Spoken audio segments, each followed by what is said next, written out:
कोठी पा लो कोठी अदर खान था उधर वे झाड़ू मार रहा उधर देखी ये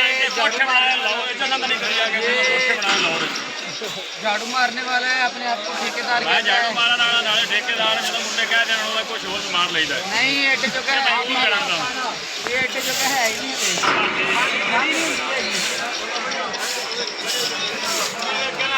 मैंने खड़े होने जल्दी जितने बैठे वो भी आ जाओ वो ਜਿਹੜੇ ਬੋਟੇ ਸਾਡੇ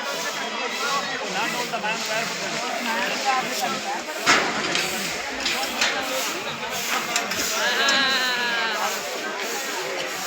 आंदा बात करो पूरा पूरा भी होना चाहिए YouTube में देने वीडियो